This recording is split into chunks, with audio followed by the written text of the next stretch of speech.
Setelah siap, daging lele dicampur ke dalam bumbu, kemudian digoreng ke dalam wajan selama 45 menit.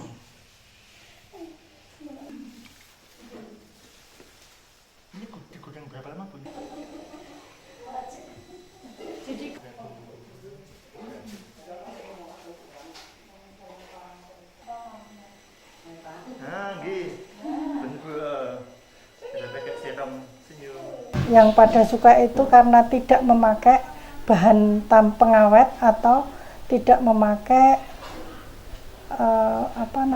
MSG ataupun pewarna buatan. Jadi untuk abon itu murni daging ikan sama rempah-rempah dan gula. Semua bahannya alami, Bu? Ya, semua bahannya alami. Kemudian kita ada pesanan khusus itu memakai minyak kelapa atau minyak VCO. Itu memang kami iakan karena harganya itu beliau yang pesan itu cocok, jadi kami pakai minyak yang selain sawit, kita juga bikin dengan memakai minyak VCO atau minyak kelapa.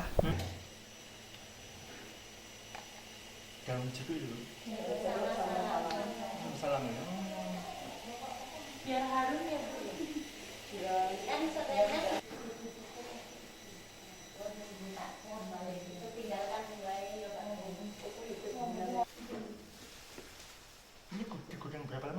Selama proses penggorengan, adonan abon diaduk terus-menerus hingga berwarna kecoklatan.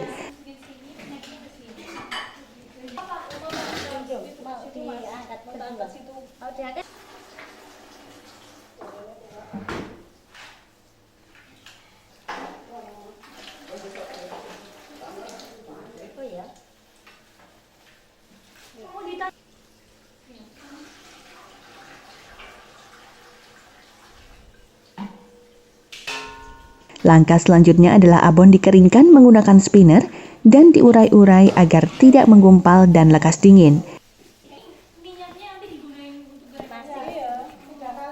Selanjutnya, proses terakhir yaitu packaging.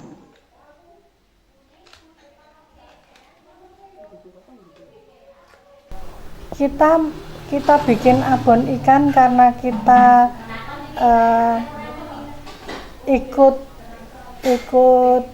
anjuran pemerintah untuk gemar makan ikan, apalagi anak-anak yang tidak suka makan ikan. Kita bikin abon ini agar anak-anak bisa makan ikan dengan sudah menjadi abon, karena pemerintah menggalakkan gemar makan ikan bisa mencerdaskan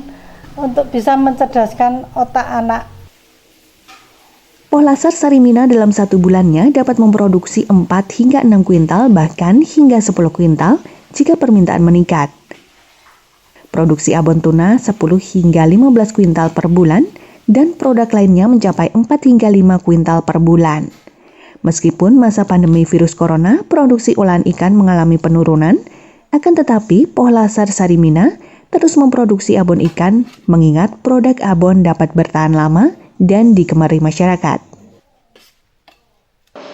Jenis-jenis olahan sudah banyak kita latihkan kepada para pengolah, mulai dari yang frozen, ada dalam bentuk nugget, dalam bentuk olahan tahu tuna, kemudian yang crispy juga ada yang mau crispy ikan, crispy ikan nila, kemudian crispy lele, dan kerupuk ikan dan lain sebagainya. Sehingga kita harapkan nanti ya pelaku usaha pengolahan ini akan semakin dapat meningkatkan kualitasnya maupun kuantitas produksinya, sehingga dapat memenuhi kebutuhan khususnya pasar yang ada di DIY yang masih kurang, dan juga kalau nanti bisa berlebih bisa dijual ke luar daerah.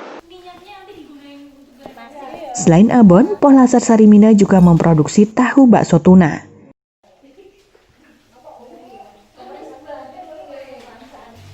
Cara membuat tahu bakso tuna adalah ikan tuna yang sudah difilet kemudian digiling menggunakan blender.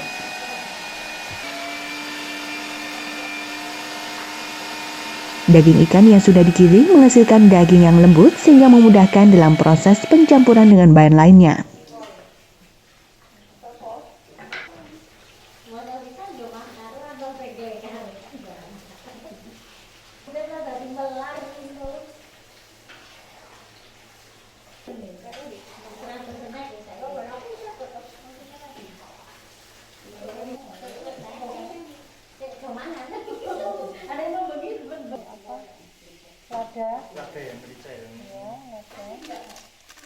Setelah digiling, daging dimasukkan ke dalam adonan bumbu seperti telur, bawang putih, garam, lada halus, tepung tapioka, dan bumbu lainnya, serta diaduk secara manual hingga tercampur rata.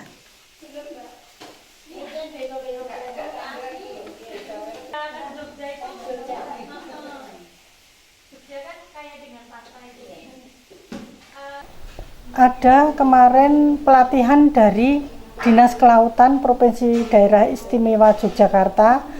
Kita termasuk kelompok yang sudah madya, golongan madya. Kemudian kita dikasih pelatihan olahan berbagai makanan atau snack yang itu semua dari bahan bakunya dari ikan. Kemudian setelah kita sudah selesai pelatihan, kita masih dikasih alat dari dinas itu, ada freezer, ada grinder, kemudian meja stainless, kemudian pisau stainless, satu lagi coolbox. Itu terima kasih kepada Dinas Kelautan dan Perikanan Daerah Istimewa Yogyakarta. Adonan bakso tuna yang sudah siap kemudian dimasukkan ke dalam tahu yang sudah dibelah menggunakan sendok. Pohlasar Sarimina membuat tahu bakso tuna dengan cara direbus. Air rebusan untuk merebus tahu pun dicampur dengan bawang putih yang dihaluskan dan garam agar tahu berasa gurih bila dikonsumsi. Setelah air mendidih, tahu dimasukkan ke dalam panci dan ditiriskan setelah matang. Tahu bakso tuna yang sudah dingin kemudian dimasukkan ke dalam plastik dan disimpan ke dalam freezer. Produk olahan ikan tuna ini dapat bertahan hingga 3 bulan. Karena produk olahan ikan dapat bertahan lama dan terbilang cukup mudah dalam mengolahnya, maka prospek untuk membuat olahan ikan terbuka luas bagi masyarakat.